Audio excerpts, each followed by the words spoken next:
अस्सलामुअलैकुम दोस्तों। आज हम पढ़ने जा रहे हैं fluorescence test of bricks. Brick का एक इंतहाई अहम टेस्ट होता है जिसमें फ्लोरेंस टेस्ट जिसको कहते हैं। बेसिकली ये टेस्ट होता है अल्कालीज हमारी हमने जो ब्रिक बनाई है उसमें अल्कालीज कितनी मिकदार में मौजूद हैं उसको फाइंड आउट करने के लिए ये टेस्ट किया जाता है। Florence fluorescence test of bricks. देखिए दोस्तों, ये शुरू करते हैं। इसके लिए हमें सबसे पहले अपरेटस में देखते हैं क्या क्या अपरेटस में इसमें चाहिए। तो देखो दोस्तों, फर्स्ट ऑफ ऑल हमें चाहिए शैलो फ्लैट बॉटम डिश। कोई एक डिश होता है इस तरह, शैलो फ्लैट बॉटम डिश, मतलब ये उसकी डायमेंशन जो है 180 होनी चाहिए। लेंथ विड्थ भी उसकी 180, मतलब ये स्क्वायर में शेप में होना चाहिए। और उसकी हाइट जो होनी चाहिए वो हमारे पास हाइट 40 mm, 180 mm उसकी लेंथ चाहिए, 180 mm उसकी विड्थ चाहिए और 40 mm उसकी हाइट चाहिए। दोस्तों, तो ये जैसे कि मैंने बनाया हुआ है 2 डायमेंशन में, ये एक इस तरह का शैलो फ्लैट बॉटम डिश है। तो अगर इसको देखा जाए तो यही मैंने 2 डायमेंशन में इसको बनाया है। सबसे पहले रिक्वायरमेंट क्या हो गई हमारे पास, हमें जो रिक्वायर्ड है वो है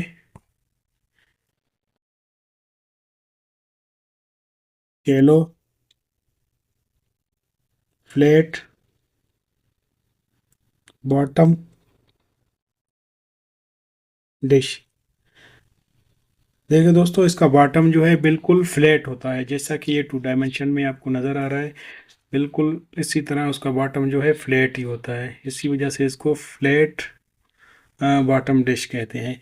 अगर इसकी डायमेंशन को देखा जाए तो उसकी लेंथ जो है हमारे पास 180 mm होनी चाहिए। विड्थ उसकी जो होनी चाहिए वो भी 180 mm होनी चाहिए। हाइट उसकी 40 mm होनी चाहिए। लेंथ विड्थ हाइट इसकी 40 mm होनी चाहिए। इसके अलावा हमें दूसरी जो चीज़ चाहिए वो 5 ब्रिक्स सैंपल, 5 ब्रिक्स चाहिए सैंपल के लिए हम जिस पे एक्सपेरिमेंट करेंगे। तीसरा जो हमें चाहिए डिस्टिल्ड वाटर। दोस्तों, इसमें डिस्टिल्ड वाटर यूज़ होता है, डिस्टिल्ड वाटर हमें चाहिए। और चौथा जो हमें चाहिए एक है मेजरिंग टैप, मेजरिंग टैप चाहिए। ये 4 चीज़ें इस एक्सपेरिमेंट को हमें चाहिए। इसी को कंफर्म करने के लिए हमारे पास 4 ये चीज़ें होना लाजमी है। Shallow flat bottom dish, 5 brick sample, distilled water, measuring tap. देखें दोस्तों, इसको शुरू करते हैं। इसके प्रोसीजर के बारे में पढ़ते हैं। इसका प्रोसीजर कैसे होता है, किस तरह करते हैं।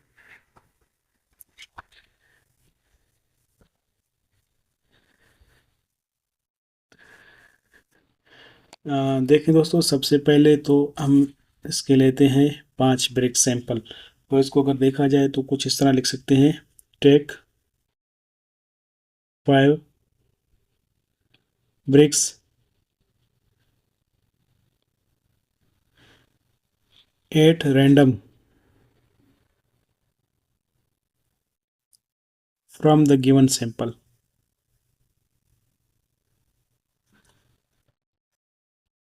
From the given sample,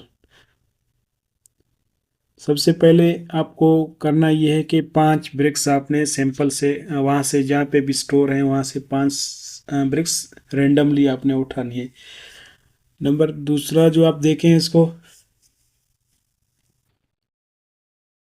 place each brick on and in a dish.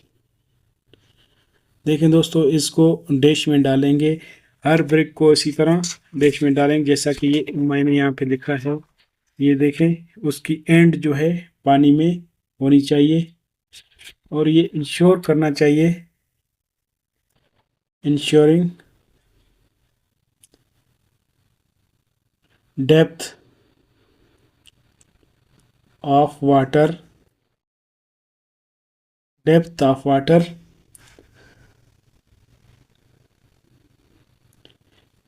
immerse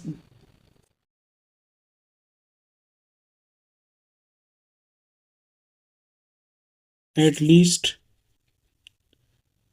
2.5 centimetre. अब देखें दोस्तों, यही बात की उसने, आपने उन ब्रिक को एंड ऐसे रखना है जैसा कि उनका जो एंड है ना, वो जो पानी उसमें आ जाए वो 2.5 सेंटीमीटर, या मिलीमीटर में देखें तो 25 मिलीमीटर में। ये उसकी ब्रिक की जो एंड है वो इसी तरह आ जाए, उसमें पानी में रख लेते हैं। नंबर 3 अगर हम देखें, नंबर 3 को हम देखें, कीप अ डिश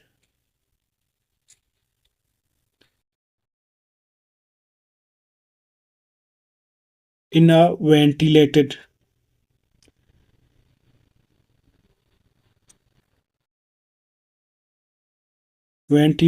मतलब हवादार कमरे में होनी चाहिए, जिसका टेम्परेचर हमारे पास हो 20 डिग्री सेंटीग्रेड से लेके 30 डिग्री सेंटीग्रेड, उस कमरे का टेम्परेचर होना चाहिए।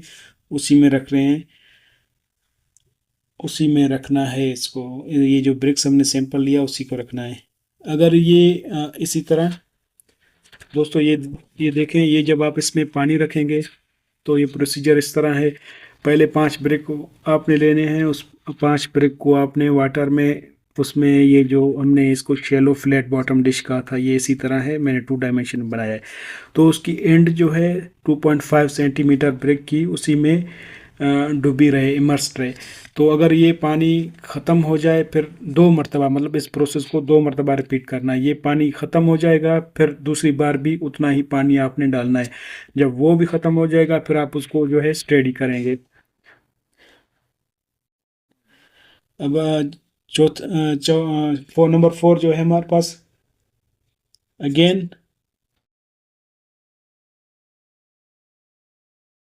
For 2.5 centimetre depth of distilled water. देखें दोस्तों, यही बात की, अगर एक बार वो पानी जज़ब कर लेता है हमारा ब्रिक, तो दूसरी बार भी वही पानी उसमें डाल देना है।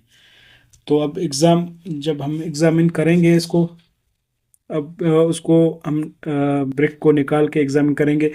ब्रिक का एरिया देखेंगे, वो जो हमारे पास पैचेस आए हैं, या उस वो सफ़ेद वाइट पैचेस आए हैं, वो कितने उस पे एरिया पे हैं। अगर यहाँ पे मैं थोड़ा सा एक टेबल बनाता हूँ।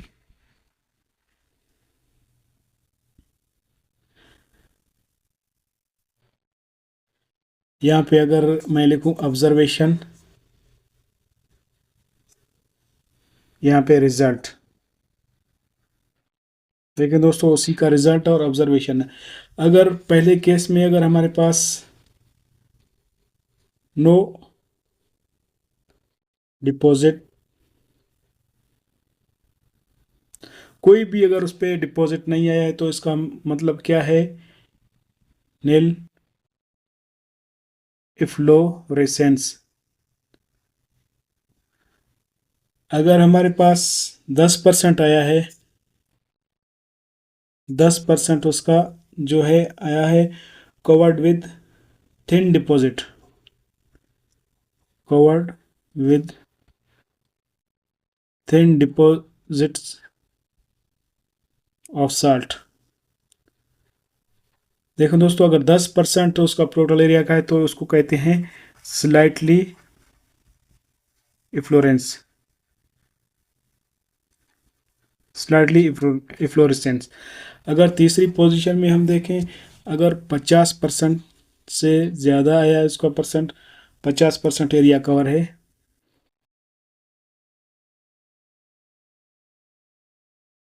एरिया कवर्ड विद डिपॉजिट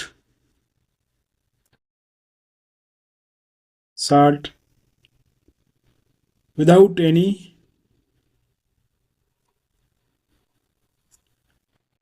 पाउडरिंग,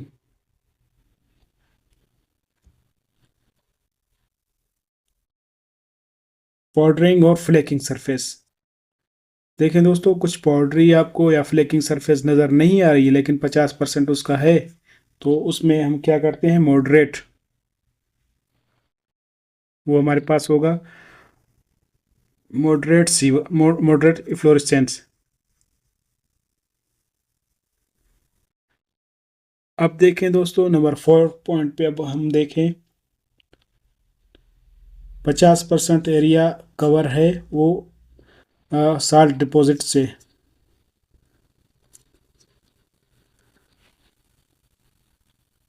और उसमें फ्लेकिंग ऑफ सरफेस भी आपको नज़र आ रहा है, flaking of surface, flaking of surface भी है, तो वो होता है हेवी इफ्लोरेंस, हेवी इफ्लोरेसेंस। अगर देखो, पांचवा जो लास्ट है हमारे पास, हेवी डिपॉजिट साल्ट, आपको नज़र आ जाए, हेवी डिपॉजिट साल्ट